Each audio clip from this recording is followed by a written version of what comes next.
Meninas, é um prazer recebê-las, obrigada pela participação.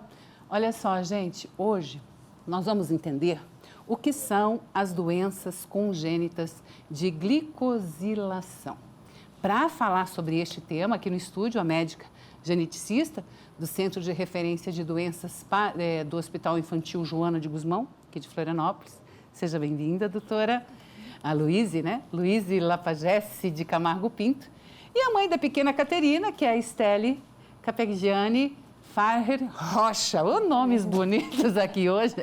Bem-vinda. Muito obrigada. Gente, que interessante, assim, que desafiador. E como é importante a gente ter o conhecimento das questões que se apresentam no dia a dia da humanidade, porque às vezes está bem pertinho da gente, né? E a gente nem imagina. Você falou que existem algumas milhares de doenças congênitas, doenças difíceis, que realmente, às vezes, a gente não tem nenhum diagnóstico. Pode precisar quantas, mais ou menos, na humanidade? Então, se fala ao redor de 8 mil doenças, né, que a gente tem, a maioria delas, com certeza, doenças raras, né? E a gente sabe que a gente está aqui, né? Muito obrigada por esse espaço para poder divulgar um grupo dessas doenças, né? A importância de pensar nesse diagnóstico, né?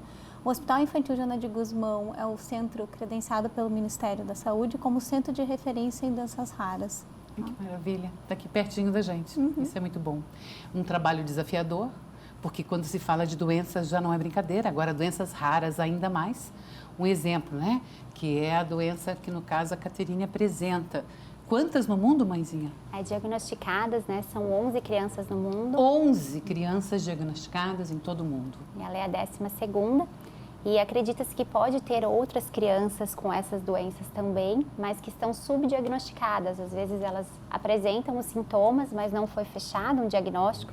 E por isso a dificuldade, que enquanto a gente não tem um grupo grande, né, de crianças, fica mais difícil de conduzir algum estudo clínico e uma eventual cura. Então a ideia é que a gente divulgue essa informação para que a gente consiga diagnosticar precocemente e dar um tratamento adequado, né, para essas crianças. Quantos anos ela tem hoje? Que 1 idade? ano e 3 meses. 1 ano e 3 meses. Ela apresenta-se, ela estaria inclusa na sigla de doenças que se refere a CDG.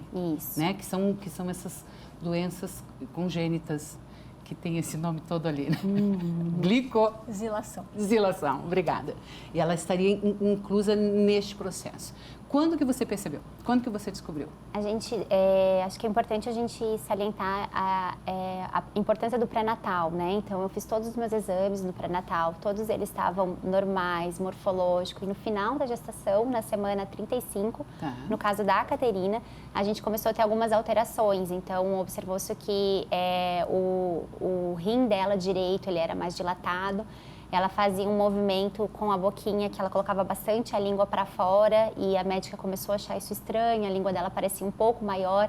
Então, a gente já fez alguns exames naquele momento e, nesse caso, a minha gestação, eles pediram para interromper antes e quando ela nasceu, a gente já começou a coletar os exames genéticos, mas a gente não tinha nem ideia que seria desse grupo tão raro, né? Então, a gente já no final da gestação, a gente já teve alguns alertas e a gente começou a coletar quando ela nasceu. Hoje ela está com 1 ano e 3 meses. Isso, a gente só teve uma resposta quando ela tinha 10 meses daí, né? Que então, vocês tiveram meses, o diagnóstico. que a gente teve o diagnóstico, que é uma doença do CDG. Foi uma busca incessante. Incessante, E os sintomas, eles foram aparecendo assim aos poucos, né? Então, a gente primeiro observou que ela tinha muita dificuldade de ganho de peso, que é uma das condições, né? Então, ela patinava muito no ganho de peso. Depois, a gente começou a observar que ela tem uma hipotonia, que é uma fraqueza, e ela não consegue sustentar a cabecinha, ela não consegue sentar.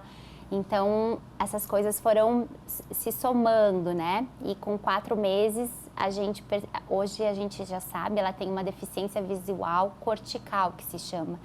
Então, ela não enxerga, mas o olho dela é bom, mas ela não enxerga porque o problema de metabolismo dela, o cérebro não consegue fazer essa leitura. Então, foi assim, um longo percurso sem muitas respostas, até a gente juntando as pecinhas do quebra-cabeça e chegar no diagnóstico. Conta pra gente, o que mais os pais, então, devem ficar atentos? Ela deu um bom de como foi com ela e com a Catarina, e é até o momento, mas pelo menos ela chegou no diagnóstico, porque ela precisa descobrir o que a criança tem.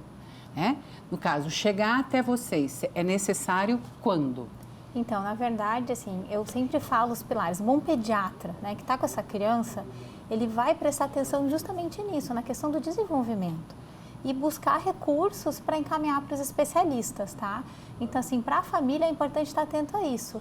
Uma criança que não está ganhando o peso adequado, que tem investigação para refluxo, a questão, né, da audição, da visão, de ser mais molinha, que é a hipotonia, convulsões, quer dizer, sinais e sintomas que vão muitas vezes aparecendo, às vezes não vem tudo junto, né? Isso. Eles vão aparecendo, né? E aí, alertar, né, os profissionais para que possa fazer esse diagnóstico, né? Muito obrigada, Estelle, por essas informações, viu? Por estar aqui com a gente no programa. Doutora Aloíse, também muito obrigada. E fica aí, então, a dica. Quem quiser seguir, acompanhar, tem a indicação ou realmente começa, será que eu tenho que observar se meu filho passa por esse tipo de problema? Brasil CDG, @Brasil CDG no Instagram, você vai ter ali inúmeros contatos. Obrigada pela participação, tá? Obrigada.